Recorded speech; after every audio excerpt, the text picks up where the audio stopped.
I was 29 when I met Leo on the boardwalk at Half Moon Cove, the night air tasting of salt and cheap wine. He was 33, a quiet civil engineer who carried tied charts in his pocket the way other men carried business cards. I liked that he was older, steady, the kind of guy who would always have jumper cables and a plan. We married a year later at the edge of the same cove, the hem of my dress dark with sand. I am not the kind of woman who notices the ground beneath her feet unless it gives way. By the time we reached our 6th anniversary, I had grown used to his routines, the way he measured coffee grounds with a scale, the way he said we could whenever he meant I dream. One Friday in late May, we sat on the splintered steps of our rented bungalow on Pelican Row. Leo unfolded a hand-drawn map of the Trans-Canada Highway spread across his knees like a prayer rug. "Look," he said, finger tracing a thin red line. 6 months. We sell the extra camera gear, the camping stuff we never use. We buy a van, nothing fancy, just 4 wheels and a place to sleep. We drive until the map runs out.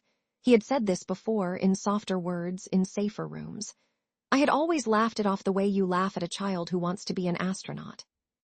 That evening, our neighbors Myra and Joel were sprawled on folding chairs beside us, passing a joint and a box of takeout dumplings. The air smelled of soy and burnt driftwood. I rolled my eyes so hard it hurt. "Leo, your dreams are cute, but they are unrealistic. We have mortgages, dental plans, a cat that hates cars." Myra snorted. Joel coughed out smoke. Leo's shoulders folded inward like broken wings. The map trembled in his lap. "I thought you might want adventure too." "Adventure is overrated," I said, plucking a dumpling from the box. "Reality tastes better." He stood so fast the map tore along the red line. "Reality is the thing that is killing me." I laughed again, louder, because I thought it would make the moment lighter. It did not. That night he slept on the sofa, a first. I told myself he was being dramatic. 3 days later I came home from my shift at the design studio and found the living room hollow.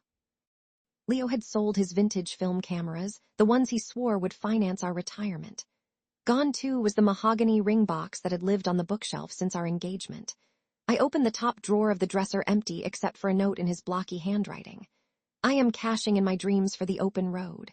You were right. They were cute. They were also mine. I felt a flicker of panic, then shrugged it off. He would sulk, sleep in the van, come home when the novelty wore off. He did not come home. Week 1, I texted a photo of our cat Miso wearing a tiny shark costume.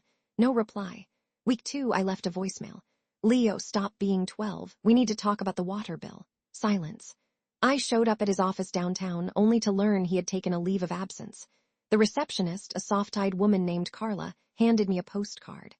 On the front, a grainy shot of the van, its side panel painted with a single word in cobalt script elsewhere. On the back, "Do not follow."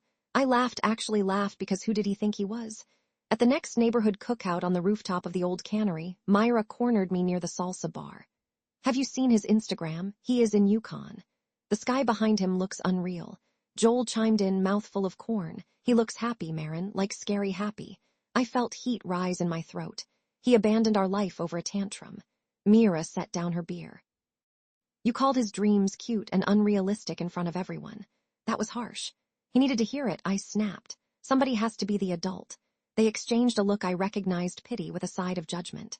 I went home and scrolled through every photo Leo had posted. Him in a beanie grinning beside a turquoise lake. Him frying eggs on a camp stove while snowflakes melted on the skillet. The captions were short mile 3,492. Still breathing. Cold toes, warm heart. Never my name, never even a pronoun that could point back to me.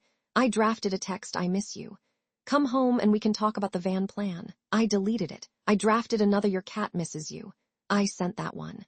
He replied with a single emoji, a waving hand. I began leaving longer voicemails, each more frantic. "Leo, I was wrong, okay? I was scared. I still am, but we can figure this out." On the first day of July, I drove to the storage unit where we kept holiday decorations and old surfboards. The lock had been changed. A yellow slip of paper read contents auctioned. Proceeds donated to Safe Horizon Youth Shelter. My knees buckled on the asphalt. I had not realized how much of him I had stored away, how much I had assumed would always be waiting. I tried calling his sister, Juniper, who lived in Portland. She answered on the 3rd ring. "Is he safe?" I asked. "He is freer than I have ever seen him," she said. "And no, I will not give you his number." Junie, I am his wife. Were she corrected and hung up. That word were lodged under my ribs like shrapnel. In August, the divorce papers arrived by certified mail. The envelope smelled faintly of cedar. He had signed in blue ink that feathered at the edges, as if written on the hood of the van in wind. I sat on the back steps, papers trembling in my hands. Miso rubbed against my ankles, meowing like a broken alarm clock. I thought, this is not happening. People do not leave people like me. I am the sun around which others orbit. I thought I said his dreams were cute. Cute like a puppy trick, not like oxygen. I called a lawyer. I called my mother. I called Leo again and again until his voicemail was full. On the final day of summer, I walked the length of the pier where vendors sold kettle corn and shark-tooth necklaces. The fog pressed close. I passed the bench where Leo once carved our initials inside a lopsided heart. The heart was still there. The initials were gone, sanded away. I sat and watched a boy launch a paper boat into the gray water. The boat soaked, listed, sank. I felt the same weightless descent inside my chest. The lease on the bungalow ended in September. I packed alone, surrounded by boxes labeled maybe, later, whatever. The landlord kept the security deposit for cat scratches I had never noticed before. I moved into a studio above a bike shop where the pipes rattled like bones. Miso hated the new place. He yowled at the window, clawed the sofa, refused the expensive salmon PT I bought to bribe him. One night he slipped out the fire escape and never came back. I walked the streets calling his name until my voice cracked. I put up flyers with my phone number. Someone texted a blurry photo of a gray tabby 2 blocks away. By the time I arrived, the cat was gone. I stood on the sidewalk, breathing exhaust, and understood for the first time that Leo had not left in anger. He had left in clarity. October brought wind that tasted of metal. I found a job in a different city, a different life. I started therapy because the silence in my apartment grew teeth. The therapist asked gentle questions that felt like surgery without anesthesia. Tell me about the moment you knew he was truly gone, she said. I described the postcard, the sanded bench, the empty drawer. I did not mention the dumpling night. Some shames are too bright to hold up to the light. In November, I saw a photo on Juniper's public feed, Leo in a knit cap the color of sunrise, standing beside a woman with paint on her hands and a smile too wide to be staged. The caption read, "Building homes for those who build dreams." Grateful. I zoomed in on his left hand. No ring, just a faint tan line already fatting. I closed the app, went outside, and walked until the sun set behind the train yards. I thought I could buy a van. I could drive north. I could apologize in person. Then I thought I would still be the woman who laughed. I went home and opened the window, letting the cold air bite my skin.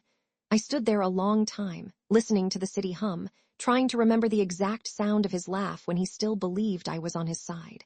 I never heard it again.